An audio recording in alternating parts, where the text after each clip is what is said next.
आप सभी को जय श्री कृष्णा, राधे राधे। देखो, हम सब लड्डू गोपाल की सेवा करते हैं या किसी न किसी भगवान से जुड़े हुए हैं, लेकिन हमारे मन में कभी ना कभी ये प्रश्न जरूर उठता है कि क्या हमारी सेवा भगवान स्वीकार कर रहे हैं कि नहीं स्वीकार कर रहे हैं। क्योंकि हम सेवा तो कर रहे हैं लेकिन हमें कोई ऐसी अनुभूति नहीं हो रही है। तो कुछ ऐसे संकेत होते हैं जिसके माध्यम से ये आप पता कर पाएंगे कि हाँ, आपकी सेवा भी भगवान स्वीकार कर रहे हैं। आप जो कर रहे हैं वो भगवान को पसंद आ रहा है, भगवान उससे खुश है। तो भगवान देखो, ईश्वर साक्षात प्रकट होकर आपके सामने दर्शन नहीं देंगे क्योंकि ये कलयुग है, और ना ही आपके सामने वो बात करेंगे किसी भी रूप में, ऐसे नहीं होते। लेकिन वो माध्यम बनाते हैं और माध्यम के साथ साथ आपके मन विचार भी ऐसे होते हैं जिससे कि कुछ संकेतों के माध्यम से आप ये चीज समझेंगे।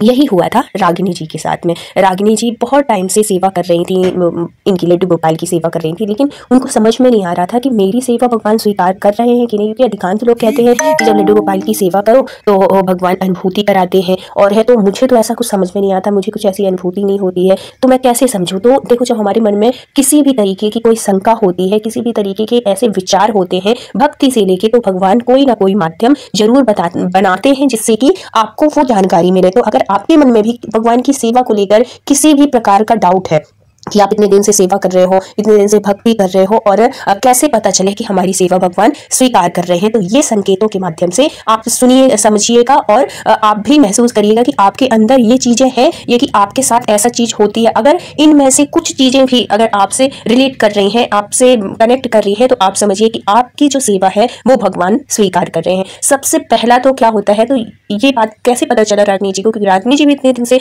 पूजा कर रही थी। तो ये इनकी जो कॉलोनी है ना, बहुत बड़ी कॉलोनी है, वहां पे भागवत, जैसे सारी कॉलोनियां होती हैं, ये कि गांव होते हैं, शहर होते हैं, तो बड़े बड़े भागवताचार्य आते हैं वहां पे ये करने के लिए, भागवत करने के लिए। सब लोग मिलजुल के भागवत कराते हैं। तो ऐसे ही इनकी कॉलोनी में भी हो रही थी, और इसके जो मन में सारे डाउट थे वो उस जगह पे जाके क्लियर हुए। तो यही चीज आपको भी क्लियर करना है कि आपके साथ ऐसा होता है कि नहीं। तो उन्होंने बताया, जो भागवताचार्य थे, रागिनी जी ने सुना, तो उन्होंने कहा कि अगर आपका मन सबसे पहले भगवान, जब आप भगवान की सेवा करने लगते हैं ना, तो सबसे पहले जो संकेत होता है वो आपके मन से ही होता है। आपका मन जो है एकदम पवित्र हो जाएगा। आपके मन में ना किसी के प्रति कोई द्वेष नहीं रह जाएगा, किसी के प्रति कोई जलन नहीं रह जाएगी। मतलब ऐसा जो हमारा हृदय है, जो हमारा मन है, एकदम पवित्र हो जाएगा। कभी किसी की उन्नति देख के, कभी किसी की कुछ चीज, जैसे बहुत से लोग होते हैं ना कि अगर उसके घर में कोई नई चीज आई है, या कि उसका बच्चा अगर बहुत अच्छी उन्नति कर रहा है और हमारा बच्चा कमजोर है, तो उसके मन में जलन वाली भावना कि हमारा क्यों नहीं हो पाया। और जो सच्चा हृदय, जो भक्ति से जुड़ा होगा, जिसका मन एकदम पवित्र होगा, और पवित्र कब होता है, जब तक भगवान की भक्ति नहीं करोगे तब तक आपका मन पवित्र नहीं हो सकता है। और जो सच्चे हृदय वाले होते हैं, भक्ति से जुड़े होते हैं, वो हमेशा उसकी उन्नति में खुश होंगे कि ये भगवान ये खूब उन्नति करे, हमेशा सुखी रहे ये बच्चा। और फिर ये नहीं करते, कंपेयर नहीं करते हैं कि उसका तो अच्छा हो गया, मेरा तो अच्छा नहीं है, तू नहीं पढ़ रहा, फिर अपने बच्चे को आके और डांटना और उसको गाली देना, ये सब चीज नहीं। सबके अपने अपने भाग्य होते हैं, अपनी अपनी मेहनत होती है। कभी, सबसे पहली बात तो अपने बच्चे को कभी दूसरे के बच्चे के साथ कंपेयर मत करो। सबकी अपनी अपनी बुद्धि होती है, बुद्धि का स्तर होता है, और है तो सबका अपना अपना भाग्य होता है। तो एक बात ये हो गई, एक संकेत ये हो गया कि आपका मन एकदम शुद्ध होता है, पवित्र होता है। किसी की चीजों को देख के आप में जेलसपन नहीं होता है, आप में जलन नहीं होती है, ये चीज। अब दूसरा क्या होता है कि भगवान कैसे समझे कि भगवान प्रसन्न है। तो आप कभी भी पूजा करने बैठो, कभी भी आप अपने मंदिर में जाओ, मंदिर से ना खूब अच्छी अच्छी मतलब सुगंध, आपने सिर्फ गए हो भगवान के पास, आपने कोई अगरबत्ती नहीं लगाई, कोई धूप बत्ती नहीं लगाई, आपके घर का जो माहौल होता है ना, जो घर का ऑरा होता है, वो बहुत पवित्र सा होता है, बहुत खुशबू सी, अपने आप ऐसी खुशबू सी महक आएगी, तो समझो कि आपसे भगवान प्रसन्न है। आप कभी पूजा, दूसरा संकेत ये हो गया। तीसरा संकेत है कि आप कभी पूजा में बैठे हैं, पूजा करने की बहुत भाव से आप पूजा कर रहे हैं, और आपके अपने आप आंसू निकल रहे हैं। किसी भी ऐसे नहीं कि दुख की वजह से निकल रहे हैं, कि आपके मन में कोई दुख है इस वजह से निकल रहे, भगवान की सेवा में, भगवान के प्रेम में वो आंसू निकले। दुख में तो सभी निकालते हैं, लेकिन खुशी के जो आंसू होते हैं ना, जब हम भगवान की सेवा करते हैं, उनकी छवि देखते हैं उनके, तो अगर ऐसी सेवा करते समय अगर आपके आंसू निकले, तो समझो कि आपका हृदय बहुत पवित्र है, और आपकी सेवा से भगवान, आपकी सेवा को भगवान स्वीकार कर रहे हैं। तीसरा संकेत ये हो गया। चौथा संकेत होता है, भगवान बताते हैं कि मैं तुम्हारी सेवा से प्रसन्न हूं। कैसे, कि जब आप पूजा करने बैठो, या कि आप पूजा कर चुके, कुछ भी ऐसे पूजा से रिलेटेड ही कुछ कर रहे हो, और आपके दरवाजे में कोई गाय आ जाए, सफेद कलर की अगर गाय आ जाए, वो भी बछड़े के साथ दूध पिला रही है आपके घर के सामने, तो ये तो बहुत शुभ संकेत होते हैं, बहुत शगुन की बात होती है। और ऐसा नहीं भी कर रही है तो उसी टाइम पे आपके दरवाजे में कोई गाय आ जाए, तो ये भी बहुत शुभ संकेत होते हैं। या कि फिर कोई ब्राह्मण आ जाए आपसे भिक्षा, और बहुत से लोग ये होते हैं ना कि पूजा में बैठे हैं, कोई भी आ रहा है जा रहा है, अगर कोई भिक्षा मांगने भी आ रहा है तो उसके लिए उठते नहीं कि हमारी पूजा खंडित हो जाएगी, हम पूजा से कैसे।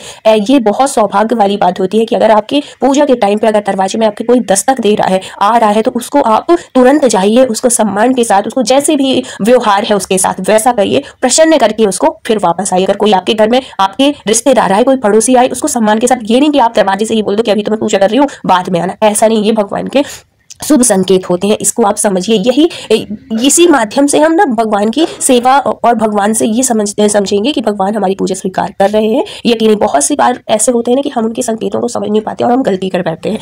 और अब क्या होता है कि ये चौथा संकेत हो गया, पांचवा हो गया। अब क्या संकेत है कि अगर आप पूजा करने बैठे हैं और आपने जो जोत जलाई है, जोत की जो लौ है ना, जो लौ होती है वो एकदम से तेज हो जाए, होती है ना कभी कभी बहुत तेज, ऐसे एकदम से ऐसे वो होने लगती है, बढ़ने सी लगती है, तब भी आप ये संकेत मानिए कि भगवान आपकी सेवा स्वीकार कर रहे हैं। सातवां संकेत है कि जब भी आप पूजा करने बैठे और है तो बहुत भाव के साथ आपने आंख बंद की है, या कि कोई भी मन में भक्ति को लेकर कोई विचार चल रहा है, आपने भगवान को पुष्प अर्पण किया या कि माला अर्पण की, कुछ भी ऐसा भगवान को आपने चढ़ाया, और उसी वक्त और वो माला या वो पुष्प भगवान के पास से आपके पास के जन्म नीचे लेते हैं, तो ये भगवान का संकेत होता है, शुभ संकेत होता है, आशीर्वाद होता है। तो ये भी बहुत सौभाग्य वाली बात होती है। तो ऐसे जो संकेत मिलते हैं ना, इन संकेतों के माध्यम से हम समझते हैं कि भगवान हमारी सेवा स्वीकार कर रहे हैं कि नहीं कर रहे हैं। कभी भी आपके दरवाजे में कोई भी आए किसी भी तरीके का, आप उसको कभी मना मत करिए पूजा से रिलेटेड कि मैं अभी पूजा कर रही हूँ, आप बाद में ना, ऐसा कभी नहीं। और आपके घर में अगर चिड़िया अगर आए, तो चिड़िया अगर घोंसला बना देती है, तो ये भी बहुत शुभ संकेत होते हैं। उसमें अगर बच्चे हो गए तो ये तो और अच्छे संकेत होते हैं। उसके लिए आप पानी की व्यवस्था करिए, उसके लिए आप दाने की व्यवस्था करिए। ये नहीं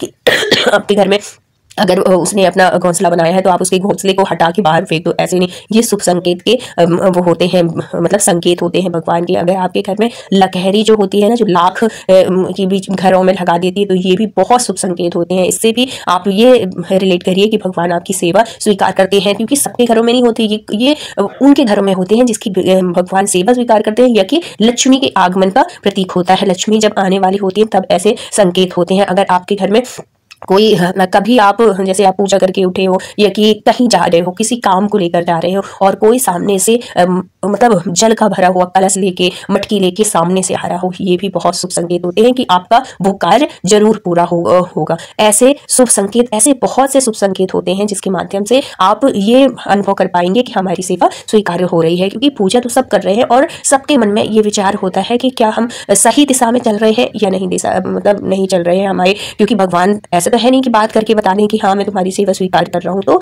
इसी संकेतों के माध्यम से आप ये समझ सकते हैं कि हमारी सेवा भगवान स्वीकार कर रहे हैं। और उसके साथ साथ अपने जब हम भगवान की भक्ति करने लगते हैं ना, तो हमारे विचार भी पवित्र होने लगते हैं। अगर नहीं भी हुए हैं तो एकदम अपने विचारों को एकदम पवित्र रखिए। कभी किसी के प्रति कोई गलत विचार मत रखिए, कभी किसी के बारे में गलत ना तो कहिए और ना ही मन में ही सोचिए। क्योंकि हमेशा जो खाली टाइम होता है ना, अब तो इतने अच्छे अच्छे चीज़ें आ गई हैं, आपको माला लेने की जरूरत नहीं है, काउंटर आ गए हैं, आप वो उंगली में फंसा लीजिए और जो खाली टाइम है आप मंत्रों का जाप करिए। जब आपके मंत्र चलने लगते हैं ना, आप जो भी दीक्षा मंत्र लिए हैं या कि जिस भी भगवान को आप इष्ट मानते हैं उनका जब मंत्र लें, तो आपके जो विचार हैं वो एकदम पवित्र होने लगते हैं। जितना जितना आप भगवान से जुड़ेंगे, जितना भक्ति से जुड़ेंगे, उतने ही आपका मन पवित्र होता है और भगवान साफ मन में ही आते हैं। जब आपका हृदय पवित्र हो जाता है, जब आपके मन पवित्र हो जाता है ना, तभी भगवान आपके ऊपर कृपा करते हैं। और जब उनकी कृपा होती है ना, तो आप निहाल हो जाते हैं। आपको किसी भगवान की कृपा का ये सबसे बड़ा उदाहरण होता है कि हमारे मन में संतोष आ जाना। देखो, एक पैसा बस नहीं होता है, पैसे ऐसा नहीं है कि जो बहुत रईस है वो बहुत सुखी है, वो भी सुखी नहीं रहती। और अगर आप किसी अभाव में रह के भी अगर आप बहुत सुखी है ना, हर तरीके से अपने आप को संपन्न समझ रहे हैं, या कि मन में बहुत संतुष्टि है, तो ये भी भगवान की बहुत बड़ी कृपा होती है। क्योंकि बहुत से लोग ऐसे होंगे, आप भी अपने आसपास देखते होंगे, कि हर तरीके से सुखी है, उनका बच्चा भी अच्छा, पति भी अच्छा, पैसे की भी कोई कमी नहीं, गाड़ी बंगला सब कुछ, लेकिन फिर भी उनके मन में असंतोष है।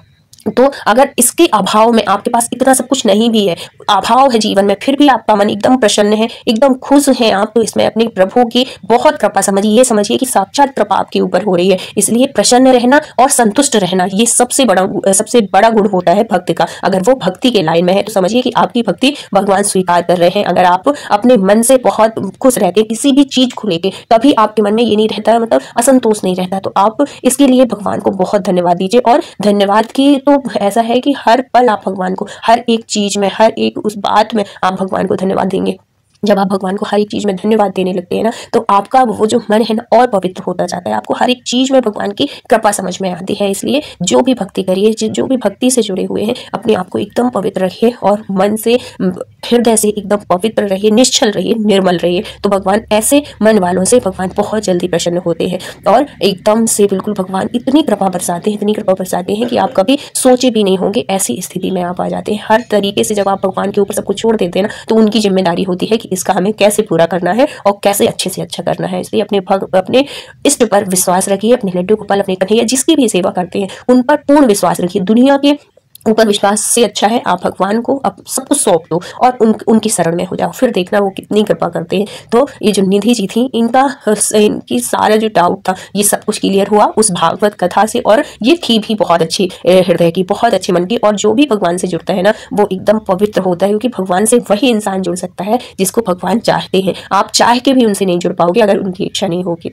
तो इन संकेतों के माध्यम से आपने भी समझा होगा कि भगवान कैसे कृपा करते हैं और कैसे संकेत देते हैं। तो अगर आपके भी अगर इनमें से कुछ संकेत अगर आपसे मिल रहे हैं, रिलेट कर रहे हैं, तो आप भी अपने आप को बहुत सौभाग्यशाली समझिए कि भगवान आपकी सेवा स्वीकार कर रहे हैं। तो अगर वीडियो अच्छा लगा हो तो प्लीज़ लाइक, शेयर और सब्सक्राइब करिएगा और आगे तक भी इस वीडियो को शेयर करिएगा। फिर मिलते हैं किसी धार्मिक या सत्य लीला कथा के साथ। तब तक के लिए राधे राधे।